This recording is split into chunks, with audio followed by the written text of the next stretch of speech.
हरिओम प्रिय दर्शकों, यदि आपकी मेष राशि या मेष लग्न है तो इस वीडियो को बहुत ध्यान से देखिएगा, समझिएगा।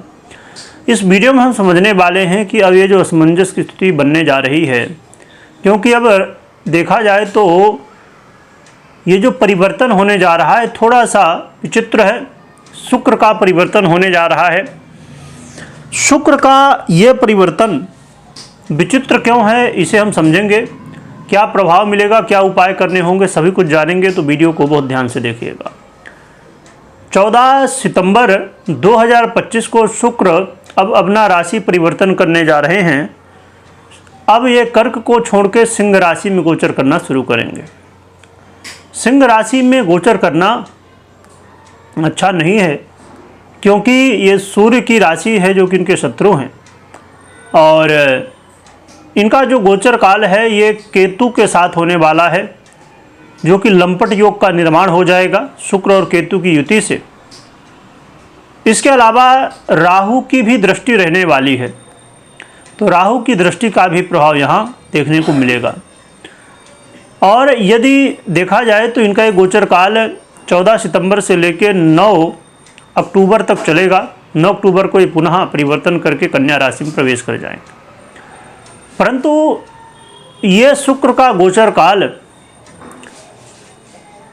इसमें यदि आप राशि के दृष्टिकोण से देखेंगे तब तो ये राहु, शुक्र और केतु का प्रभाव दिखेगा, और सूर्य की राशि में है तो यहाँ पर सूर्य का प्रभाव दिखेगा। परंतु यदि आप गहराई में जाएंगे, नक्षत्र के दृष्टिकोण से देखेंगे कि कौन कौन से नक्षत्र में हैं, तो इनका ये जो गोचर काल है, इसका जो है तो पूरा प्रभाव ही आपको चेंज देखने को मिलेगा। क्योंकि ये मघा, पूर्वा फाल्गुनी और उत्तरा फाल्गुनी।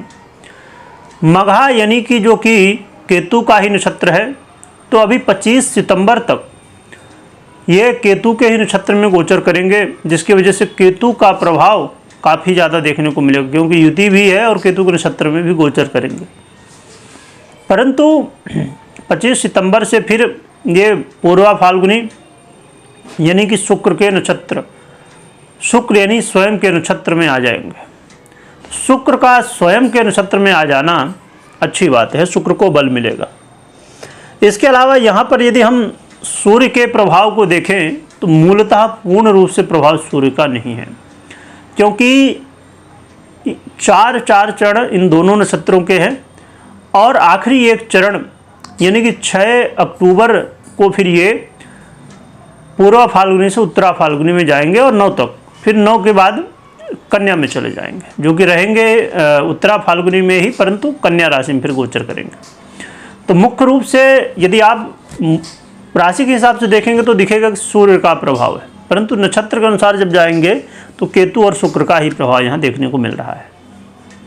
ये दोनों ग्रह बिल्कुल विपरीत स्थिति में हैं, क्योंकि शुक्र जहाँ पर इन सब चीज़ों से दूर, जिसके भी जीवन में केतु का प्रभाव हो उसको वैराग्य की अनुभूति होने ही लगती है। कहीं ना कहीं उस व्यक्ति का मन वैराग्य की तरफ बढ़ने लगता है। वहीं दूसरी तरफ शुक्र है जो कि वैराग्य की जगह है, ये विलासिता की ओर, माया की ओर बढ़ाते हैं। तो दोनों ही ग्रह विपरीत स्थिति में प्रभाव देते हैं, विपरीत प्रभाव देते हैं। तो अब क्या कैसा प्रभाव होगा, इस चीज़ को समझना बेहद ज़रूरी है।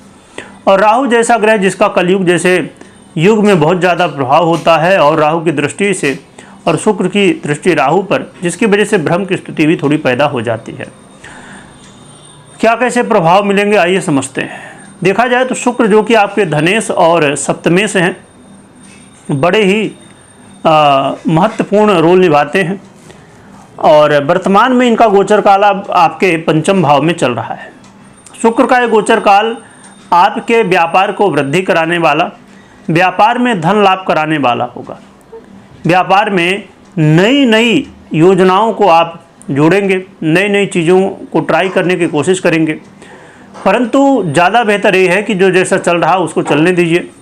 नया तभी करिए जब आपको पूरी तरह से मालूम हो कि हाँ ये चीज़ें काम करेंगी तभी, क्योंकि नई चीज़ें करना थोड़ा सा मुश्किल, यहाँ थोड़ा सा रिस्क वाला हो सकता है। जो कि इसका प्रभाव देखा जाए तो दाम्पत्य जीवन के लिए बहुत अच्छा नहीं है, क्योंकि जहाँ एक तरफ शुक्र अपने प्रभाव को बढ़ाएंगे, दाम्पत्य जीवन में को बेहतर करने की कोशिश करेंगे। वहीं पर केतु का प्रभाव दिखेगा और कई बार पहले तो स्टार्टिंग में आपको केतु के ही नक्षत्र में होंगे तो स्टार्टिंग में लगेगा कि अरे ये सब मैरिज लाइफ वगैरह में कोई रखा नहीं है, थोड़ा सा मन मुटाव या लड़ाई झगड़े वाद विवाद हो सकता है, यानी कि मैरिज लाइफ से थोड़ी दूरी बनेगी। परंतु जब शुक्र स्वयं के नक्षत्र में आ जाएंगे तो ये चीज़ें और फिर वैसे वैसे जो है तो इसका प्रभाव बढ़ता जाएगा, है ना। तो इसमें क्योंकि केतु की जो एंट्री हुई है वो अभी जो है तो कहने का मतलब ये है कि जब ये दोनों ग्रह जैसे जैसे दूर होते जाएंगे वैसे वैसे ये चीज़ें और आपके लिए अनुकूल होते जाएंगे। तो अंत में शुक्र जाते जाते अपने नक्षत्र से जाते जाते आपको मैरिज लाइफ में जो पहले वाद विवाद या कलह दिख रहा था वहीं पर वो चीज़ें बेहतर होंगी। जो कि देखा जाए कि सूर्य के नक्षत्र में तो बस 6 तारीख को जाएंगे, फिर 9 तारीख को परिवर्तित हो जाएंगे, 2-3 दिन की बात है। तो यानी कि मैरिज लाइफ के लिए बहुत अच्छा नहीं कहा जाएगा, बहुत ख़राब भी नहीं कहा जाएगा, मिली जुली स्थितियाँ कही जाएंगी। हाँ, थोड़ा बहुत अनबन की स्थितियाँ मनमुटाव हो सकता है, परंतु यदि आपकी पर्सनल कुंडली में दशाएँ वगैरह बहुत बढ़िया हों और आपका जो मैरिज लाइफ का कुंडली के हिसाब से जो चीज़ें हैं, परिस्थितियाँ हैं, तो वो सब चीज़ें यदि बेहतर हों तो फिर यहाँ पर या आपकी कुंडली में शुक्र बहुत अच्छे हों, मजबूत हों, तो फिर इसका ज़्यादा प्रभाव नहीं हो पाएगा और दाम्पत्य जीवन भी सुखद रह सकता है। इसका प्रभाव लव लाइफ में काफ़ी ज़्यादा देखने को मिलेगा क्योंकि यहीं पर गोचर काल ही होगा। लव लाइफ में थोड़ा कई बार कन्फ्यूजन होगा क्योंकि राहु की भी दृष्टि होगी, तो लव लाइफ में इसका ज़्यादा प्रभाव निगेटिव पड़ सकता है। जितना मैरिज लाइफ के हिसाब से यदि देखें तो ज़्यादा बेहतर मैरिज लाइफ, और लव लाइफ में थोड़ी चिंताएं बढ़ सकती हैं। कई बार स्थितियां ऐसी बनेंगी कि लव लाइफ में आप कोशिश करेंगे कि उसे मैरिज लाइफ में ले जाया जाए, है ना, रिश्ते में परिवर्तित किया जाए, परंतु इसी चक्कर में कई बार दिक्कतें आएंगी या अन्य भी कारण हो सकते हैं। कई बार बेवजह के कारण हो सकते हैं जिनकी वजह से आपस में मतभेद हो। तो आपको लव लाइफ में जो हैं लोग, उनको बहुत सावधान रहना है। इसके अलावा हम बात कर लें तो विद्यार्थियों के ऊपर इसका प्रभाव पड़ेगा क्योंकि पंचम भाव में गोचर काल चालू है। विद्यार्थियों के लिए थोड़ी सी मुश्किल की स्थिति बनेगी, असमंजस की स्थिति मन में जो है तो पैदा होगी। कई बार आपका मन पढ़ाई में जाएगा तो फिर कई बार आपका मन विपरीत के प्रति आकर्षण में जाएगा, यहाँ वहाँ बेवजह में टाइम बिताने में जाएगा। तो इसलिए आपको सतर्क रहना है कि अपना पूरा मन पढ़ाई में लगाइए, बेवजह की यहाँ वहाँ चीज़ों में मत लगाइए। ये समय अध्ययन का है, ये समय पढ़ाई का है, ये उम्र पढ़ाई की है। पढ़ाई में फोकस करेंगे तो जीवन में आगे कुछ बढ़ेंगे, करेंगे, और ये सब यहाँ वहाँ के चक्कर में पड़ेंगे तो टाइम बर्बाद होगा बस। तो अपने मुख्य कर्म में ध्यान दीजिए तो ज़्यादा बेहतर है।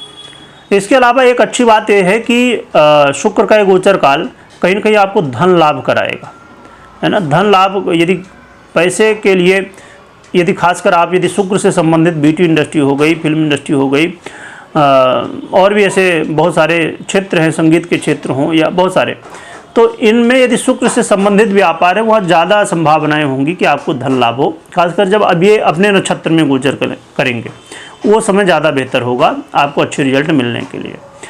अभी स्टार्टिंग में 25 सितंबर तक ये राहु के नक्षत्र में होंगे तो उतना ज़्यादा प्रभाव थोड़ी नहीं मिलेगा क्योंकि केतु को, वैसे तो मूलतः ये केतु का ऐसा नहीं है, पर कहीं ना कहीं ये भी दिखता है कि फाइनेंस को लेके थोड़ा केतु को उतना अच्छा प्रभाव नहीं दिखता है। जो कि केतु का ऐसा नहीं कि वो निगेटिव प्रभाव ही देते फाइनेंस को लेके, अच्छा भी जिसकी स्थिति, जिसके लिए बहुत अच्छी स्थिति में हुए तो उसको बहुत अच्छे प्रभाव भी देते हैं। इसके अलावा बात करें तो केतु जो है तो और शुक्र का, ये राहु का, ये सब प्रभाव कई बार थोड़ा सा वाणी में, है ना, वाणी में समस्या उत्पन्न करेगा। तो किसी को कुछ बोलने से पहले, कुछ कहने से पहले बहुत सोच समझ के बोलिएगा। घर परिवार में अच्छा खुशी का माहौल बना रहे इसके लिए प्रयास करते रहिएगा। तो ये कुछ स्थिति है और कुछ प्रभाव हो सकते हैं शुक्र के राशि परिवर्तन के, क्योंकि बहुत लंबा समय नहीं है, बस 9 तारीख को फिर से इनका परिवर्तन हो जाएगा। परंतु कहते हैं ना कि एक क्षण ही होता है जीवन में बदलाव के लिए। अब क्या उपाय करना चाहिए जिससे हमारे जीवन में शुक्र के अच्छे प्रभाव देखने को मिले, तो इसमें उपाय के रूप में सबसे सरल ये है कि आप माँ लक्ष्मी के मंत्रों का जप करिए, माँ लक्ष्मी की आराधना करिए, साथ में उमा महेश्वर भगवान शिव और माता पार्वती की भी आराधना करिए, जिससे शुक्र के जो प्रभाव हैं, दुष्प्रभाव, वो कम हो और आपके जीवन में अच्छाइयाँ बढ़े। कमेंट में भगवान की जयकारा लगाइएगा और स्मरण करिएगा। कोई निर्णय लेना हो तो सबसे पहले अपनी पर्सनल कुंडली विश्लेषण करिए या तो करवाइए, इसके बाद ही निर्णय लीजिए। मात्र गोचर के आधार पर निर्णय नहीं लेना चाहिए। वीडियो देखने के लिए बहुत बहुत धन्यवाद।